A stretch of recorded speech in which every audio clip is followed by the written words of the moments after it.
Hello there. Thanks for stopping by, Huckleberry. Great emotes as always. So, I'm streaming at an unusual time for me. This is a different week schedule than I usually have. So, let me get my mic over here.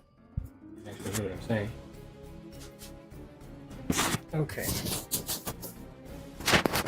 There we go. So, just put it down here, actually. Okay. I don't know if you heard any of that, but thanks for stopping by. I'm streaming at a different time than usual because this is an unusual week for me. And so I'm going to keep going on this painting that I've worked on. I streamed already maybe 4 times working on different parts of it. So I'm doing this area on the bottom here where there's some texture that I'm building up. And I've actually got a fancy little new view over here so you can see a little bit better maybe what's going on in that spot. I'm actually going to zoom in a little bit more than that. I'm going to just bring that, that's the wrong way. Here, I'm going to bring this up so maybe you can see a little bit more detail over there. So there's this way that I'm going over the top here where I have this base layer I did where it was just this kind of light blue sort of texture. I painted on there, it dried, and then I was just going over it with a transparent gray and just giving it just enough paint so that it was only hitting sort of the highest points of the paint and just sort of skipping over all the low points. So, you know, it's to give it this appearance of all these sort of like pebbly little bits of ice that are on top of the glacier in that spot. So I'm going to keep going today. And I just worked on this last night. I don't know if it's really dry yet. It's probably pretty dry, but I might go back up here and just kind of fix this up a little bit. I've got the area on the right here taken care of. Last time I was working on this when I was streaming, well, recently anyway, that was not painted in all the way. So I've at least got it kind of in there. So the only thing left that hasn't really been actually painted, at least close to how it's going to look when it's finished, is the people. So everything else is like mostly there, but I'm going to do a little bit of touching up. So today I am going to just kind of go over, you know, the background and see where I need to like change things and make it look a little bit better. So that's about it. I'm going to get started. And I think I am going to... I think I want to actually work on this area up here. So these are going to be kind of just taking what's there and refining it.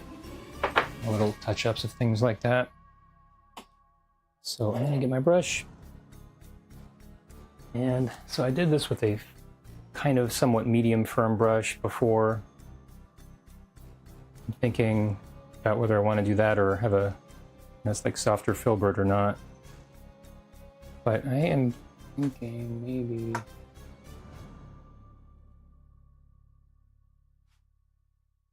I'm going to go with the slightly softer filbert. Sounds like a tongue twister. Slightly softer filbert. I guess it'd be even better if it started with S. Yeah, this one right here will do well. The brush I'm using, just not quite as sharp as it used to be, but still shape is pretty good. So go in there with some of that blue and white, and this is a cerulean blue and lead titanium white I'm going to be using here. Thanks, Huckleberry. Is blue your favorite color? Purple is my favorite color, but there have been times where there was other ones, like it used to be red, and it was aqua, and purple for a long time.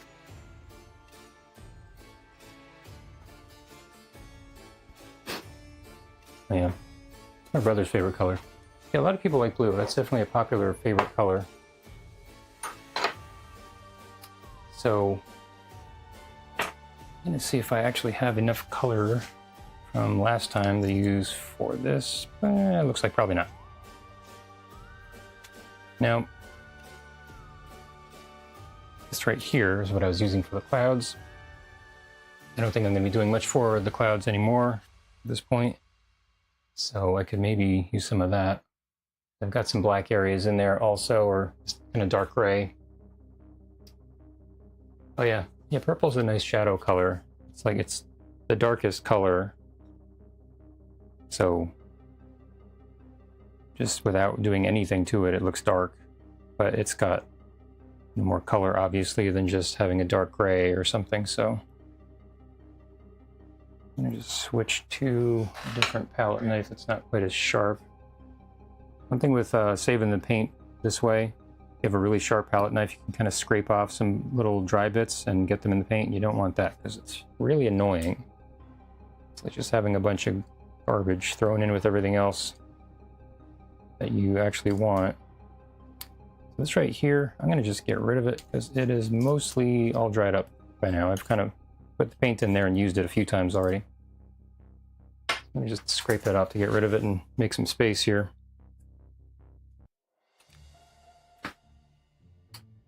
The foil thing, I think I just kind of came up with it on my own. No, I used to use plastic, like a long time ago. I used saran wrap to go over the paint when I was done for the day, and eventually there came a point where I noticed like it didn't really seem to be doing very much. Like, surprisingly enough, you'd think that saran wrap would be pretty good because it's, you know, useful for food and keeping stuff from drying out, but with the paint, I guess it's porous enough that some of the oxygen still gets in.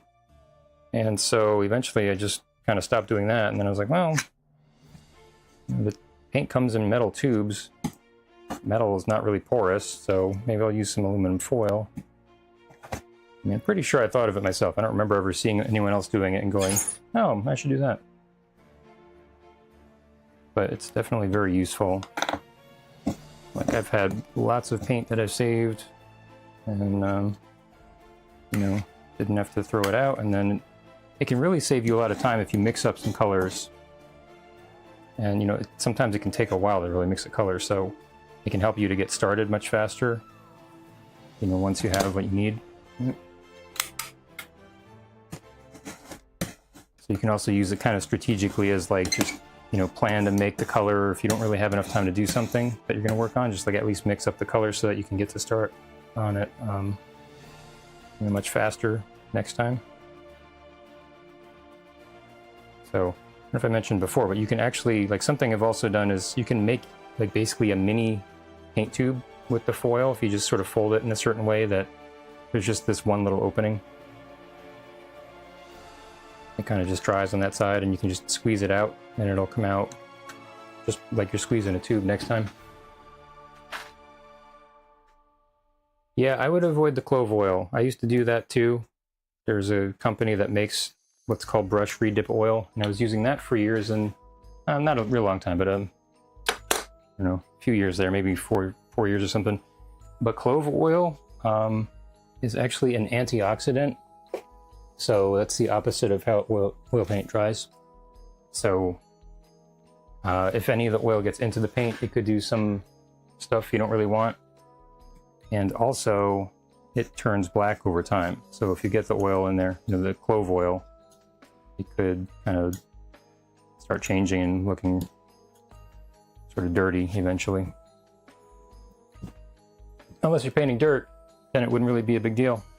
But, you know, painting other things, probably not. Probably don't want that. But what you can do is, I mean, I've also used it, like, I think the way you're describing it, where you can just use like the fumes of the clove oil to keep it from drying. So I did that too, and it was really convenient. But I actually had some paint that was in a container. Like, I had a little thing, a little kind of like tray with some clove oil, and I left it there because I didn't end up needing the paint. I left it there for like months, like I think maybe almost a year, and I just checked on it every once in a while, and it was still wet. And it actually, I noticed the consistency of the paint changed a little bit. Like, it kind of became slightly more kind of liquidy. So all that clove oil that's in the air in there, it's like it's combining with the paint slowly. Like, it's landing on there. So it's not like, you know, just because it's in the air, you might think, oh, well, there's not making contact, so it's fine. But I would avoid it if you're doing anything that you actually care about. But, you know, I'm pretty extreme about that kind of stuff. All right, so I'm gonna get some white out here. It sounds like I'm about to work on a term paper when I say I'm gonna get some white out. Okay, and maybe a little more than that.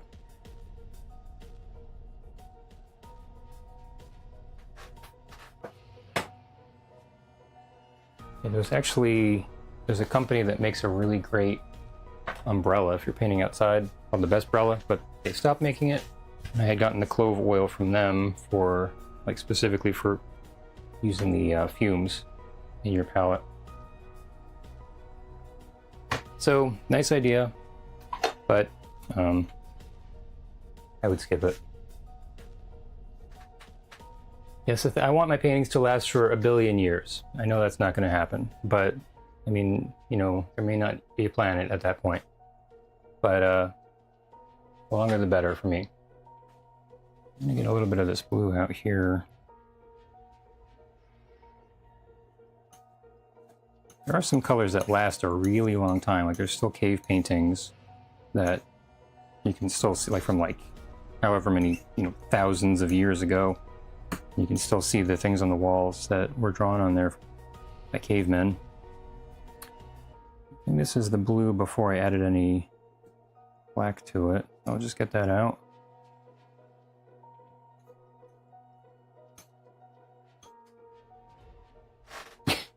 Ego. I feel like if I'm going to paint the thing, you know, if it's anything worth looking at, you know, I want it to last as long as possible. If I paint something and it's crap, it doesn't really matter if it fades in 2 years. So, I think I'm going to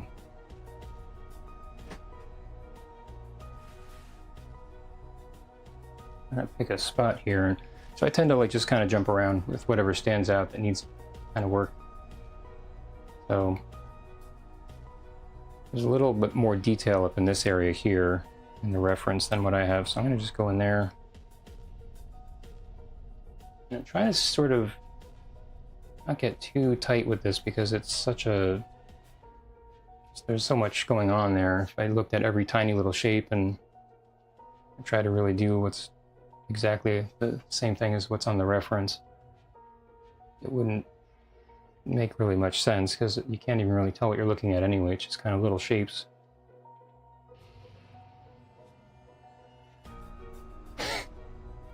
Okay, well, if you're not really all that thrilled with what you're painting, then you don't have much to worry about as far as things lasting a long time. And there's a lot of people that do want their paintings to last, but they don't bother paying attention to things like that. And they just figure like, I'll let the, you know, art, you know what? This blue actually does maybe have some black in it, so I'm gonna just stop using that. Yeah, some people just look at it like, I'll just let the art historians take care of that. Like, they can just fix it up later. But there's certain things, if they're really bad, you can't really fix it. It's just, like, done. There's been a disastrous history of something called asphaltum. And there's one artist, I forget his name, but he used it for some, like, very large paintings. And asphaltum is like this kind of, like, I don't know, I've never used it, but sort of like a, like, crude oil or something that just, like, came out of the ground, and they would just see it every once in a while and stop and scoop it up to paint with it. But, you know, sometimes people didn't even realize they weren't painting with the thing they thought they were painting with. And so some of these paintings are so bad nowadays that there's cracks that are so big that you can actually see into the cracks. It's like a ravine in there in the paint. So, you know, that's pretty bad.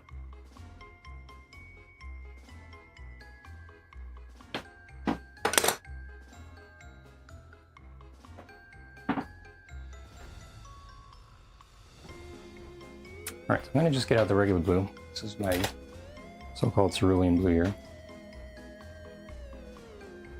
without anything mixed in there. you want to be careful when you're painting an area. If it's all one color and you kind of pick up another color that you're saving like this and it's not exactly the same color, like if you have something else mixed in there, then later on you might see that when it dries or after you've done a bunch of stuff, you can see it's not actually the same color, and you can see exactly where you did it, and the new stuff doesn't match what was there before. That's no fun.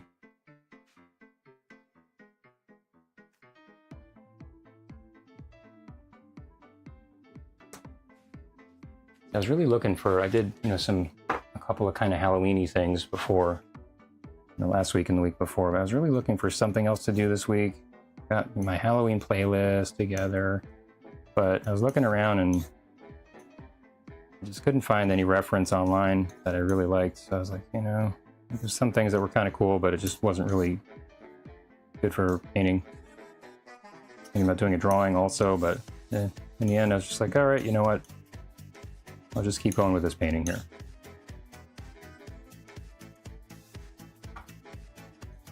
Okay. Schmuckleberry, I think you were the one that was saying you wanted to see this painting worked on again anyway, right? It's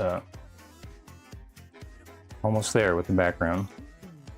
People are going to be much more specific and detailed than everything else that's going on. I mean, there's kind of a lot of detail on there, but they're going to be much smaller detail. They're going to be much more careful and kind of precise about a lot of the things on the dress and things in general on the people, especially the faces. All right, so this is probably fine, and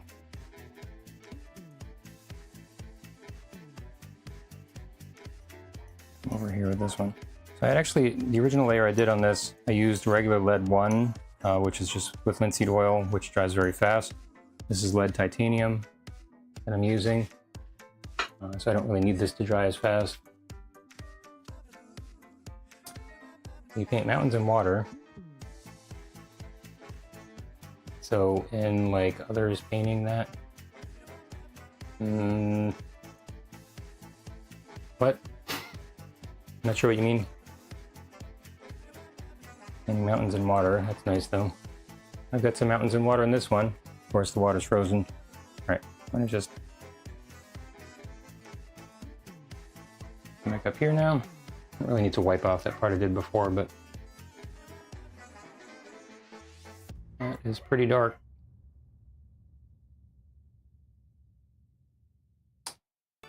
You know what?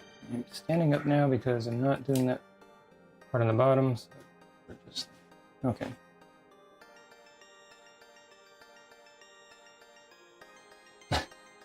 Yes, you're painting vicariously through me. That's fine.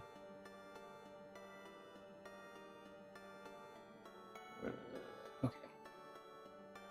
Now some of this gray I had put up there before, I intentionally did it a little bit lighter, and I wanted to use a slate gray, which is transparent and gray, not black. I wanted to use that intentionally so that these different parts down here wouldn't be too kind of shocking, like too high contrast, because then they could be pulling too much attention away from the couple, and they're sort of not the most important thing in general. Even if you are looking at it, it's just kind of more organic shapes in there than anything you specifically need to look at and say, oh, no, I don't really see how that dirt is sliding down the side of the ice there.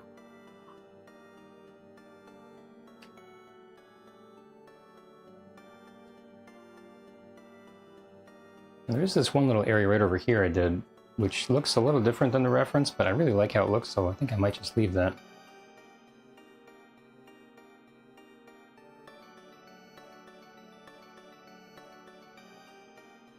I'm going to be getting into some much more subtle things going on here.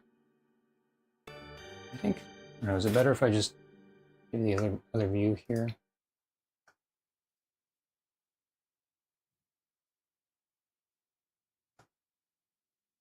Hi, Brian. Painting on a different day today. So I'm just fixing up the background here to make it kind of better. That's just Good way to sum up the thing I'm doing right now. So I think I might want to get some more of the slate gray out too. Now I'm going to get my other brush so I can switch back and forth without contaminating the first one. I don't really think I'm going to need to add the slate in a lot of places, but a few places here and there.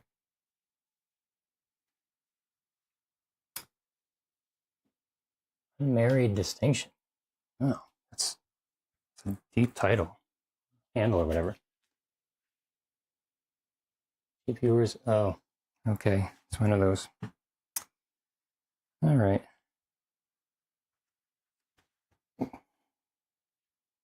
Wiping off my oil here. So schmelkelberry, I always wipe off my brushes because, like you're talking about using clove oil before. I soak my brushes in oil, in linseed oil, when I'm done each day instead of cleaning them. Saves an ass load of time. So that's something that's definitely very useful. It's like one of the best things I learned about with painting in the last ever. In the last ever. That's what I said. There's this little spot right here. Let me just bring this over some more to the right. This paint might be a little bit dried up. All right.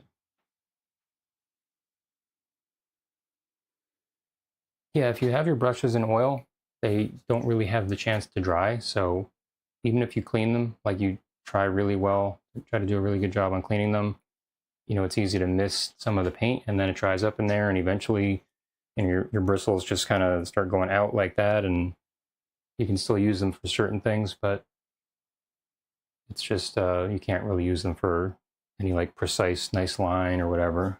So it definitely helps the brushes, I think, to last longer. You have to make sure they're completely submerged though. If they're not, then they can dry out in that same way, and you don't want that.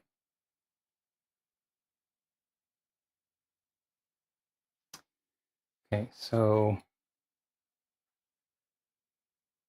just outline this up here a little bit. I'm going to have to get some more of the slate gray out.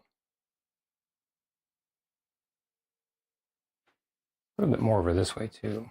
Let's see here. Just going through all my little foil bits here and using them up, which is nice because they do get kind of in the way eventually sometimes. You can always just like move it, but yeah, I'm going to just scrape off this one part here. And I've got some more in the back. Sounds like I'm talking about a hardware store. Oh, I've got some more of that slate in the back. Let me go get it.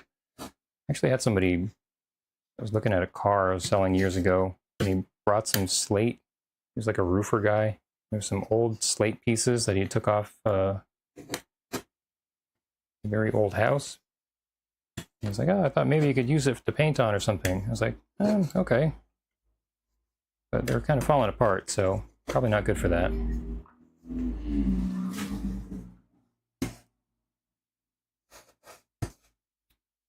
All right.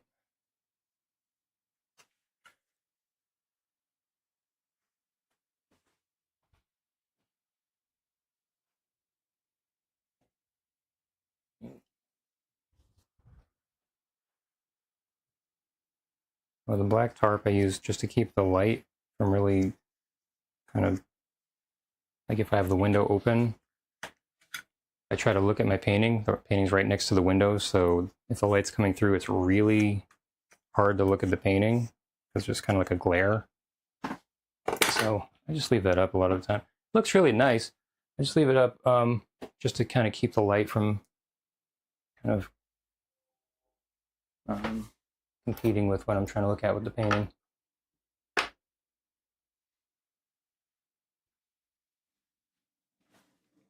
Sometimes I'll like lower it, change the height or whatever. So the slate I have over here is mixed with gray, so that's not what I need. I'm going to just get some more.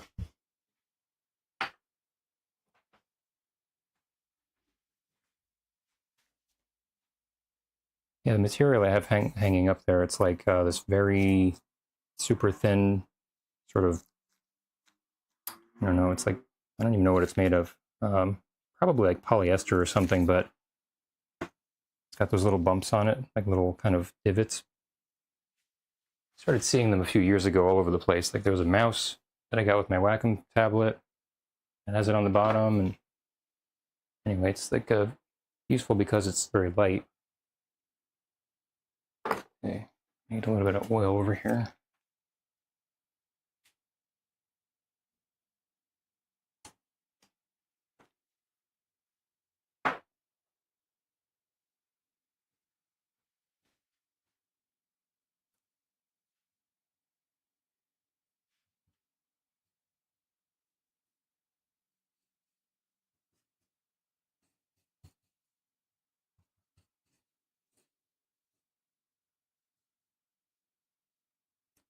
Anybody have any plans for anything fun tonight or tomorrow? I'm going to do something tomorrow. Still not sure exactly what, but something is going to happen. All right, that's a good consistency for that.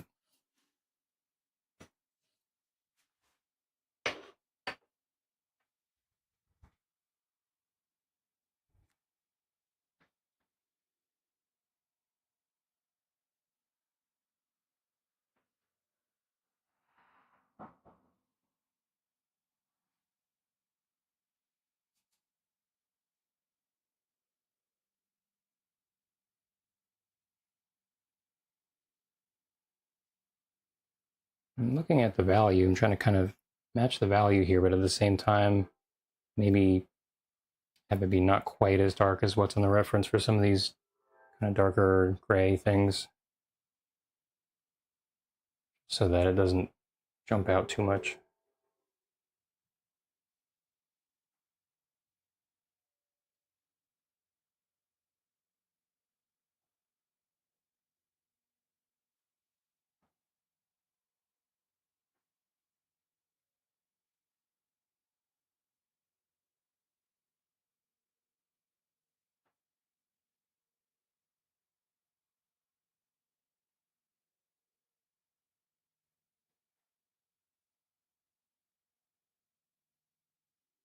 What do you think? Is it better this zoomed in view or just the way I usually do it? It's more like this. And is the screen resolution good enough you can see what I'm doing over here? I have it in this view.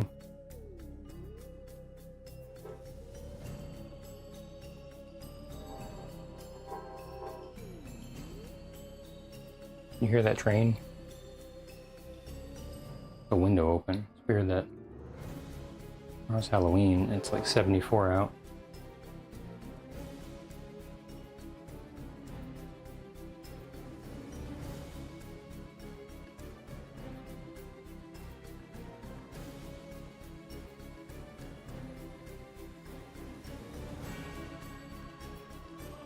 Thinking I might want to switch to a different brush because for the really fine detail stuff I'm doing here, this one is a little bit not as convenient at this point.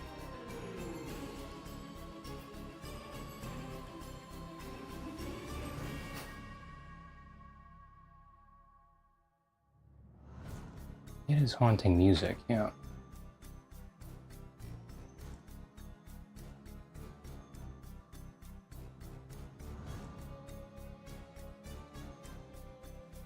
Now there's this lighter area over here, which is kind of like that on the reference, and then there's all this stuff on the left here. It's important when you're doing something like this not to have it all be completely just meaningless, even, random stuff, because then it really doesn't look like anything. There are some little places here and there that stand out, like dark area, lighter area, dark, and then here it's a little bit lighter. So in this big old kind of collection of little bits of meaningless splotches, and there is something to it.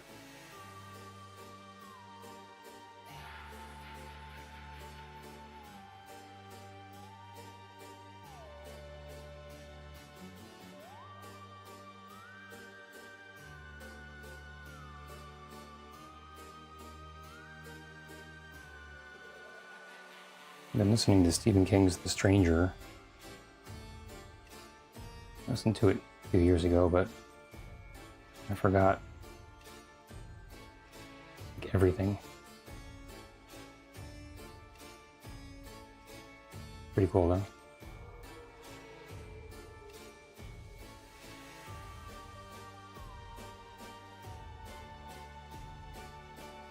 I need a little edge right over here. I'm going to use the other brush, put in some white in that spot, because it's like a little chunk that's going up there. So this can be actually kind of tricky, even though it's like all it's kind of nondescript, the shapes and things that are happening, just to make some kind of sense of all this. That can really not be the easiest thing.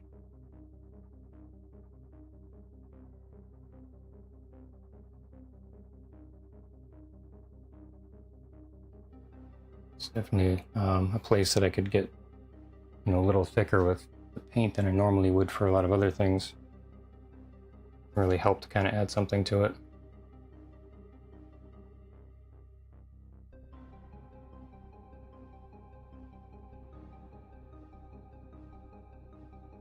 Not that I'm doing that, but I could. I mean, it's slightly thicker than I would normally do, but not a lot.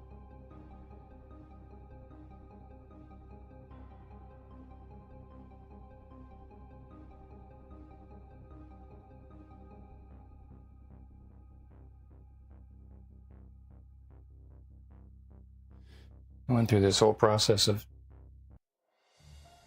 long story short, trying to get OBS to run without the fan coming on.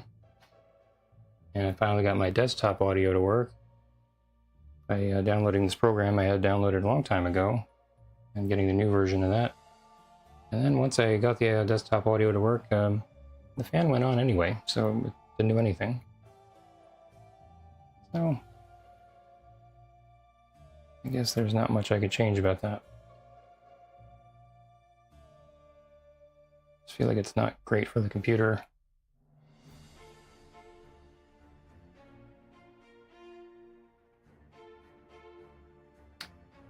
This looks a little bit too regular right here. Gotta do something to break that up.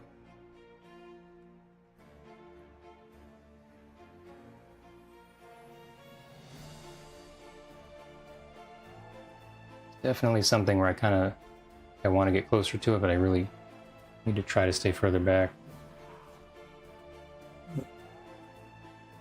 Sky's getting pink outside.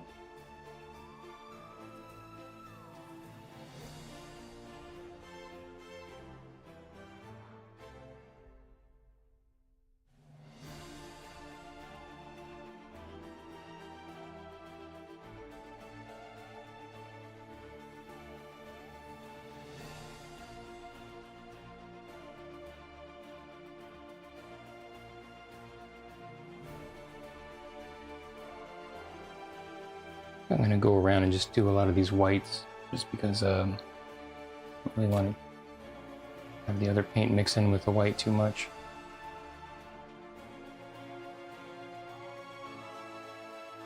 I don't really have too many places where there's any solid white over here. Not that there are a lot.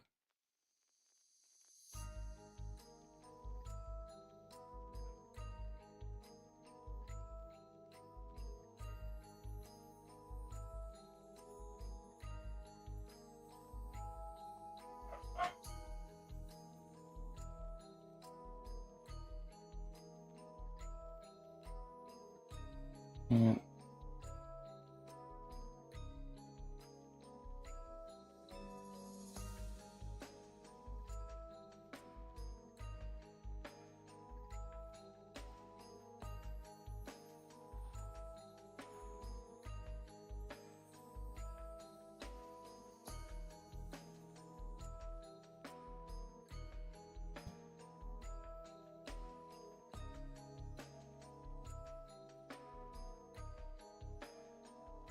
What did one glacier say to the other glacier?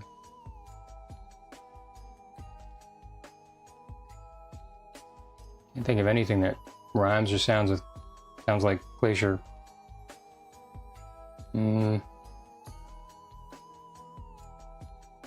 Is this like your other joke? There wasn't really an answer.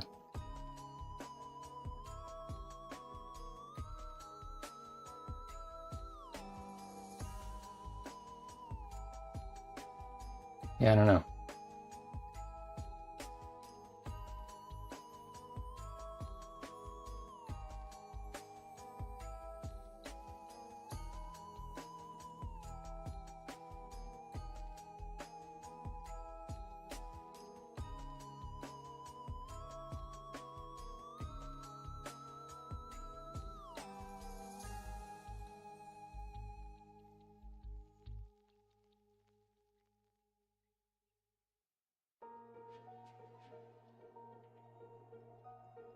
I'm gonna be really careful not to paint the same thing more than one place here by accident.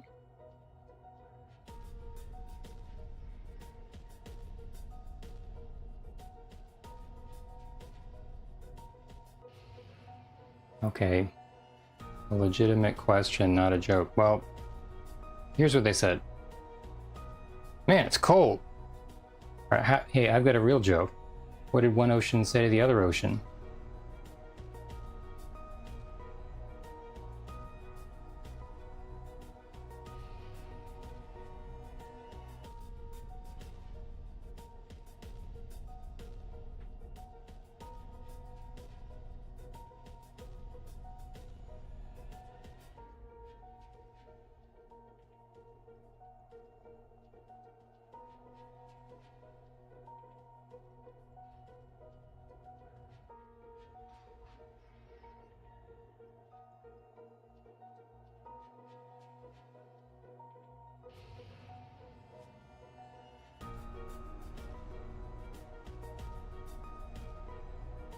No guesses?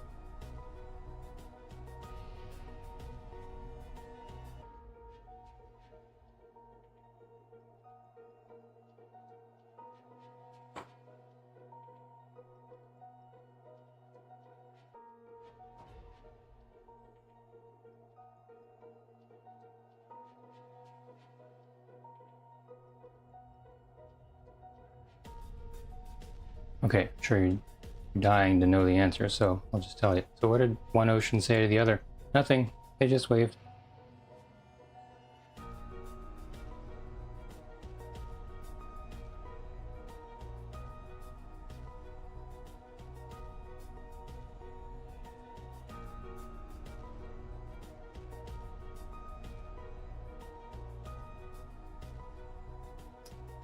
Hold on 1 second.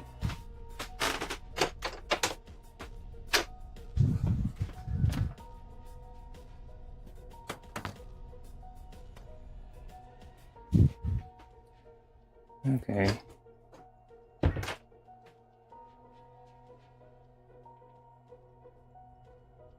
What's with all the garbage? Oh. Yeah. Unfortunate. It'd be nice at some point when we're not dumping garbage into our oceans.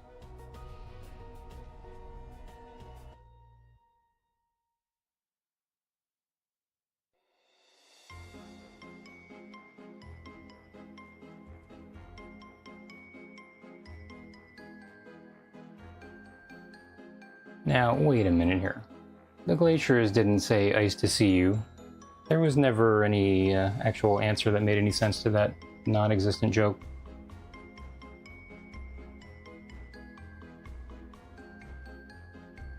Until now.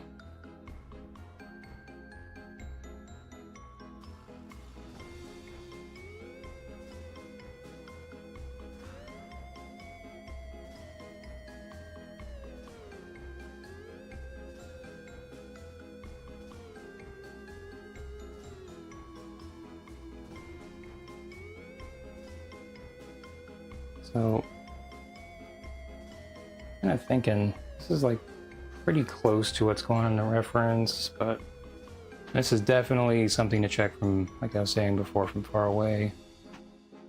See, like maybe it's kind of good the way it is. It doesn't really need a whole lot more.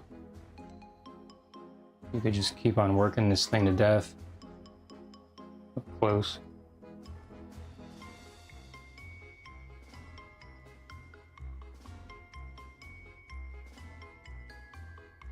I also like to cover up all the gesso. So there's some white places that haven't been painted yet. I mean, most of it has been, but a few places where the gesso is still showing through, so I want to make sure I get all of them. Not really that big of a deal if it doesn't get covered, though.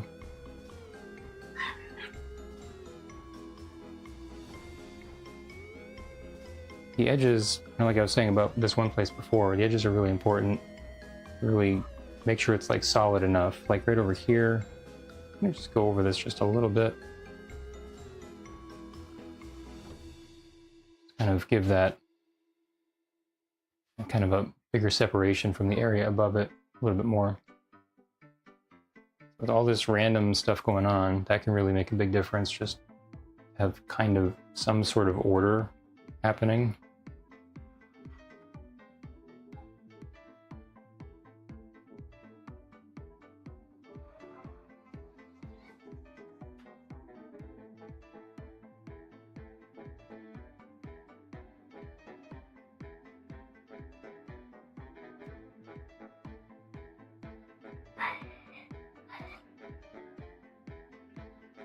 Speaking of order, at least one of you should know this line. There's no more law and order anymore! Although, not exactly a prominent line of the movie.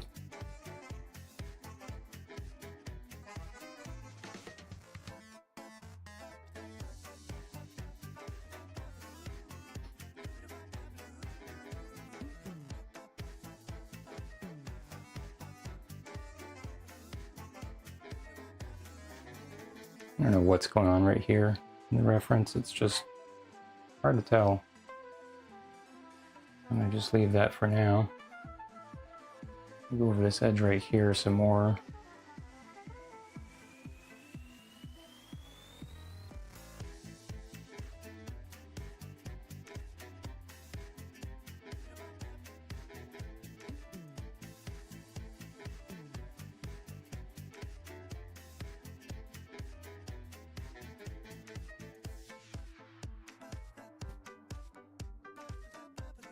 This is one of those cases where it might be nice to have like a really long arm to paint with. If I could get further back. I did see there's a guy that was painting events that it's like a 6-foot long stick that he was doing these gigantic paintings with. He just puts the paintbrush on the end of that. I imagine it's very annoying to get paint on that over and over again. But he was doing it.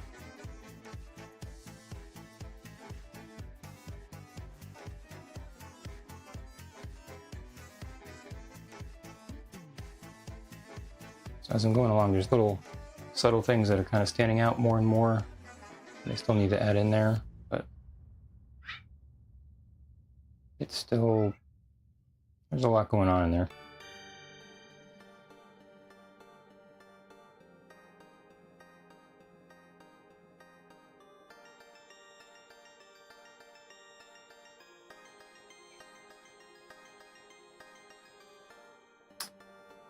Yeah, kind of like an Inspector Gadget arm. That sure would be handy if I had an arm like that.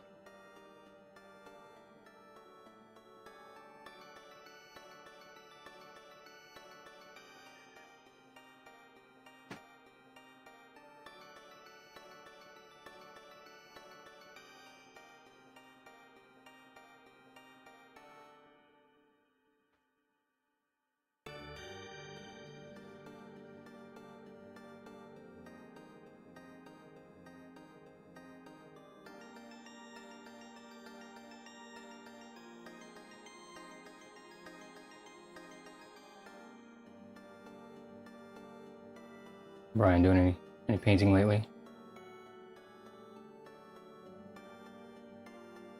Just using your camera to paint.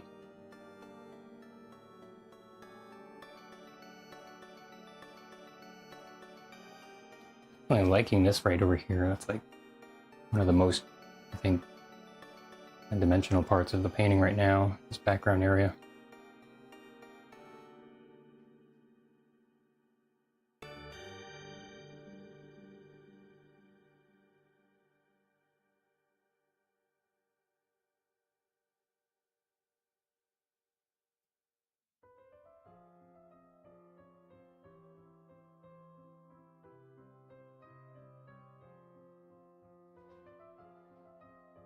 I'm gonna need to switch back to some blue here because it's getting way too hard to tell what's going on here without fixing it here and there.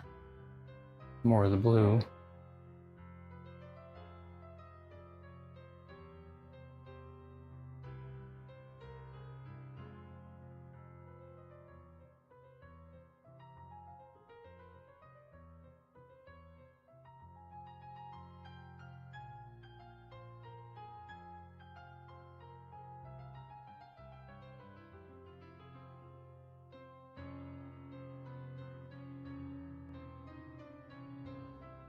No guesses on that Law and Order line?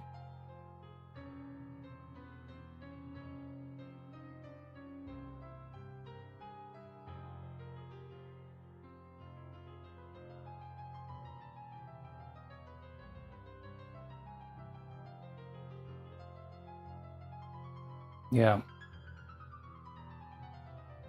Kitties. They're a lot of work.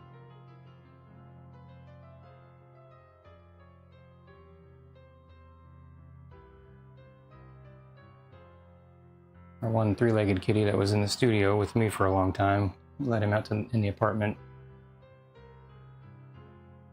while back. He just started kind of coming back into the studio every once in a while to like hang out. That's nice.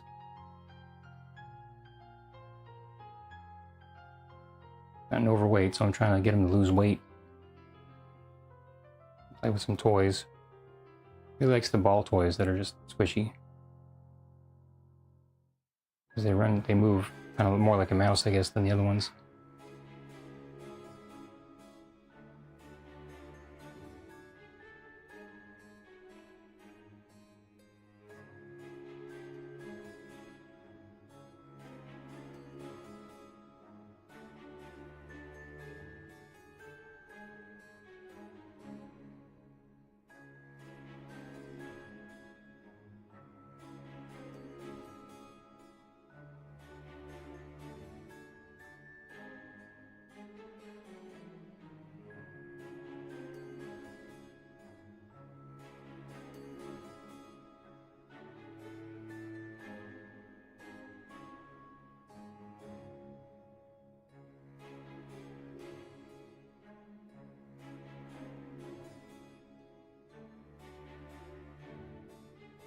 I'm gonna just keep going in this one little spot over here since I'm at it now.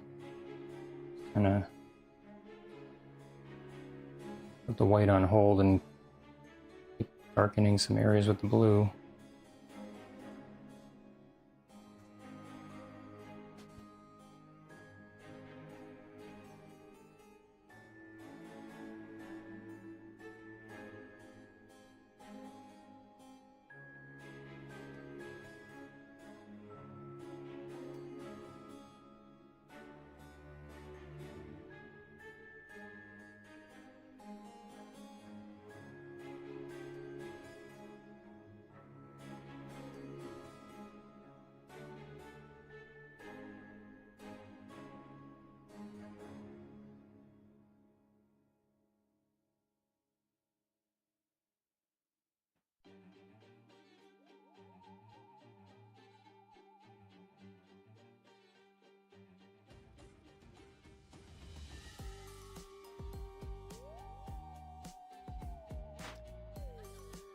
Sort of another edge right here.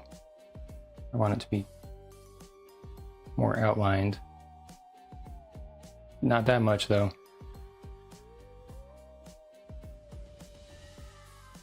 This slate is so transparent, I can just kind of wipe it off and it'll give me more what I wanted.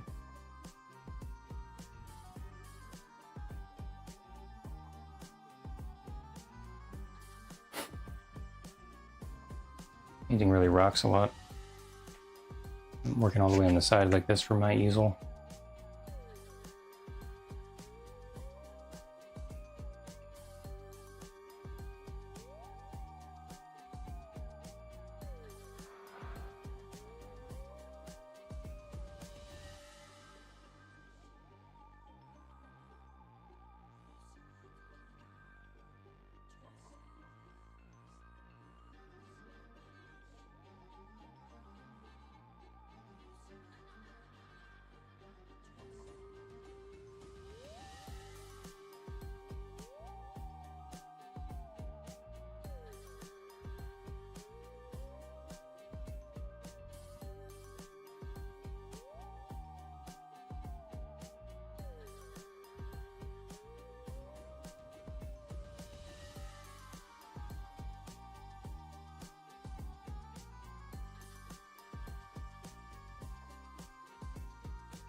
You kind of get away with doing some of the stuff I'm painting right now with a lot more sort of scribbly stuff, but a little bit harder to control. I'm not really doing too much of that right now.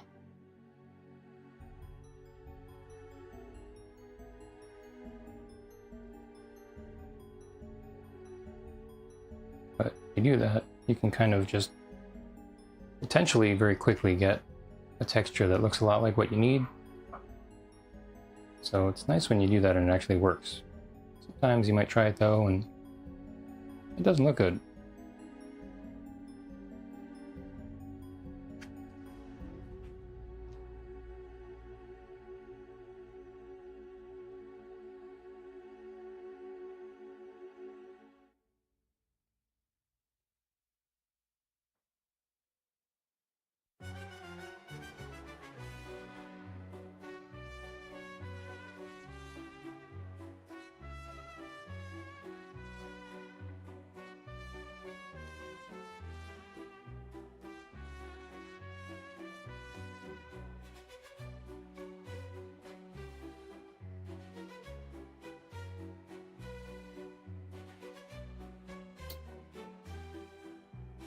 Oh, Violin 1, sorry I didn't see your comment before. It was covered up, but thank you.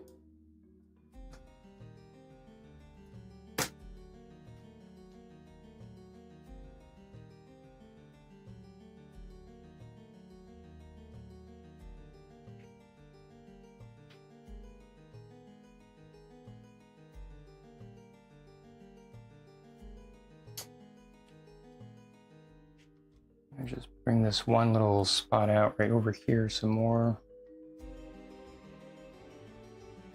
There's really a lot going on here. Right around maybe here.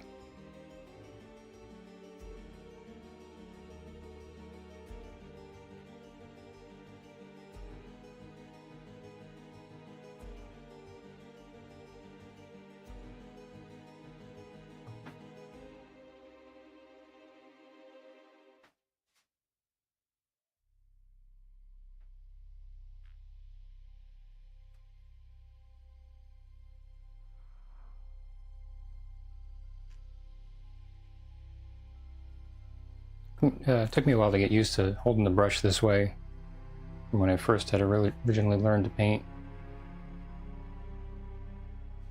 But definitely it's very useful, especially for something this big.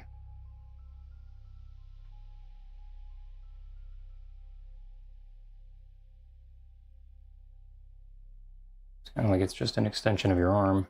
Remember there was this guy I met a long time ago. It was just talking about the invention of tools and how you could just pick up a tool and it was like this different shape at the end of your arm all of a sudden that you could use, and how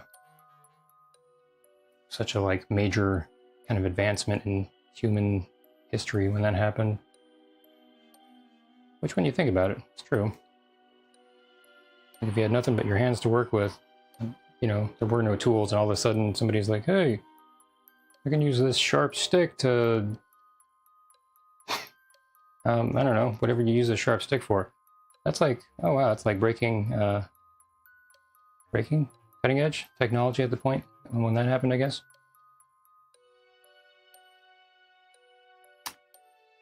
This is not the largest painting I've done. When I was at Tyler, I did one that was like 8 by 5, which was really nuts.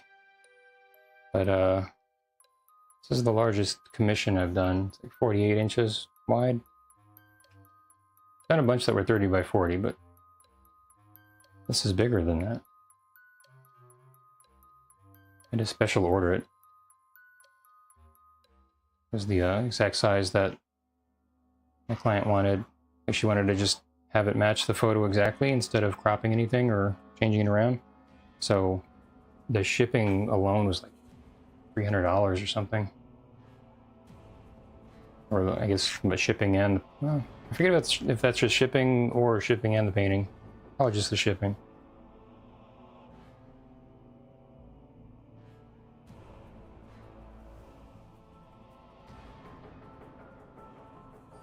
There's a different board that I was going to get from a different company, and the shipping for them was like 500. So, maybe not.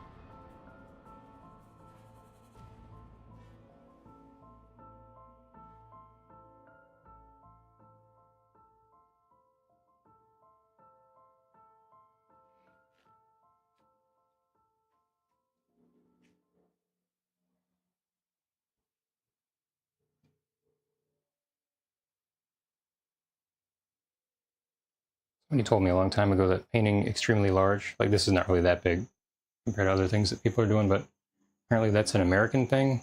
I don't really do that as much in Europe or wherever, but I don't know if that's really true. Actually, Brian, you're one guy you like. He paints gigantic, so I don't know. Maybe this was like a long time ago. Could have changed a little since then. And this was like back in like 2000 or 2001 or whatever. Or maybe it was never true to begin with.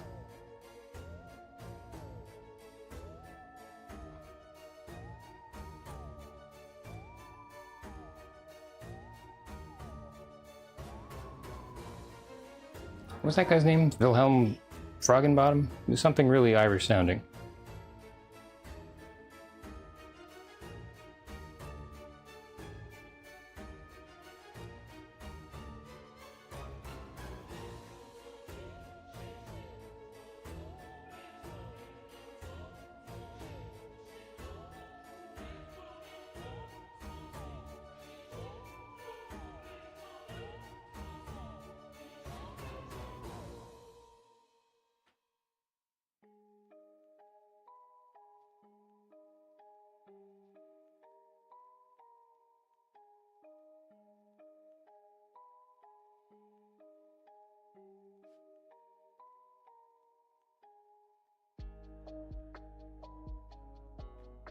Oh, yeah. Gottfried Helmwein. Yeah. Irish.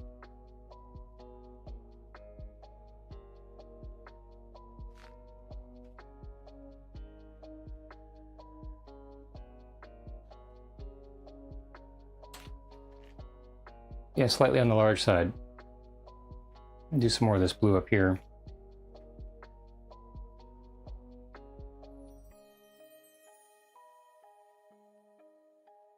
First, I'm going to do this white part.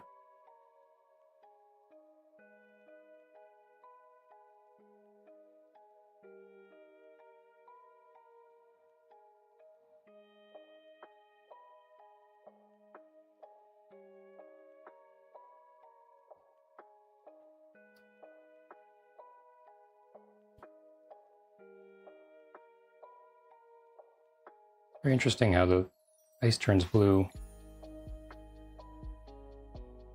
Blue is the actual chemical color of water. Of course, you can't really tell unless there's a lot of it.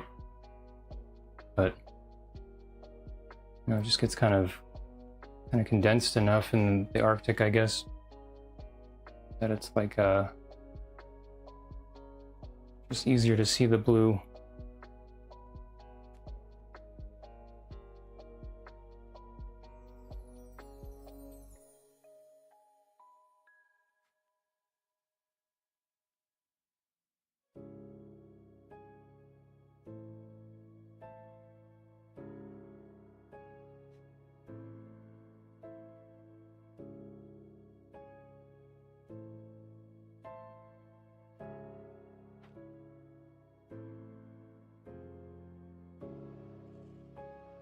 Dabba-dee, dabba-die. I don't think that they're dyeing the ice up there. That'd take a lot of dye.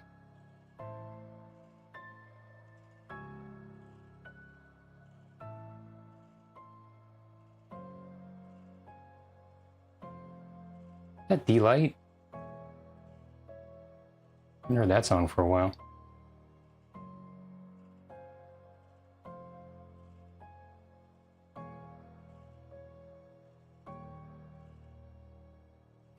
You still didn't guess that movie line. Or I'll just tell you, it's Clockwork Orange. There's no more law and order anymore! That was the homeless guy.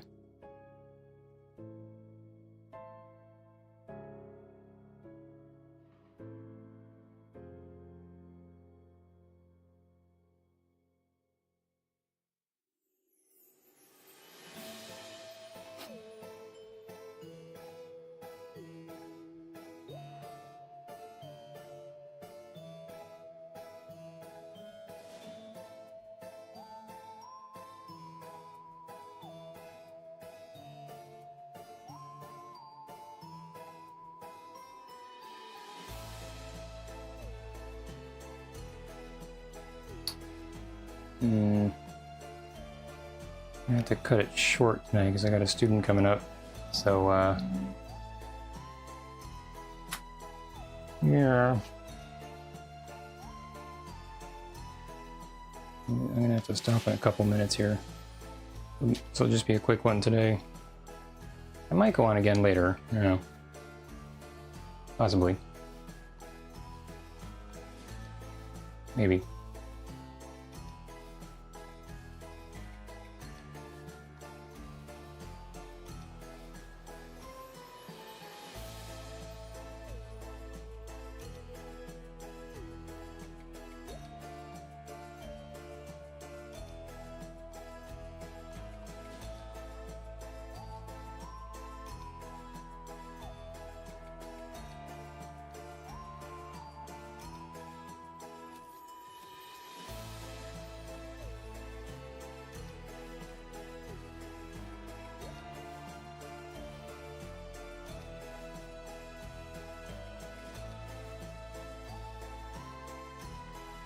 Orange and blue are complementary colors. It means they save and say "nice to see you" to each other.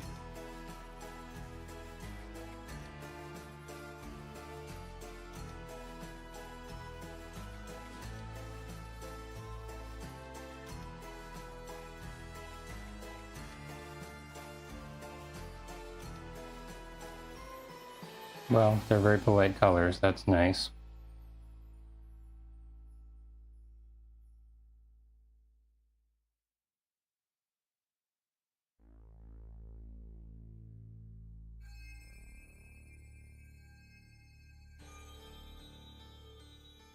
That's a 90s song. I don't remember hearing back then, but heard recently. Pretty cool. Saint Etienne, Only Love Can Break Your Heart, I guess it's called.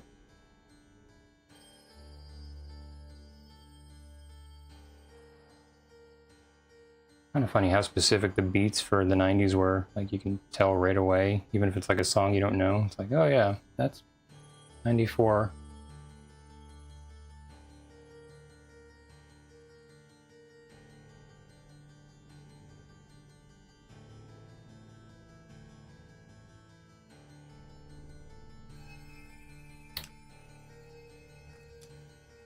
Put this little highlight right over here.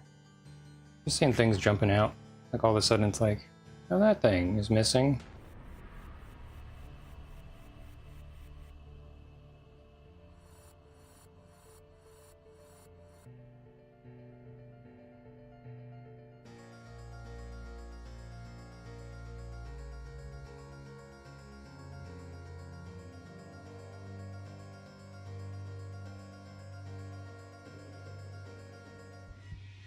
All right. Well, I think I'm gonna have to stop now. So,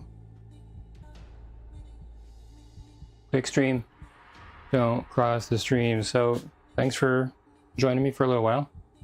I'll probably be on later. I don't know, around like 8:30 or 9. I don't know. We'll see. So, if you want to stop by then again, that'd be nice. If not, see you next time. Bye.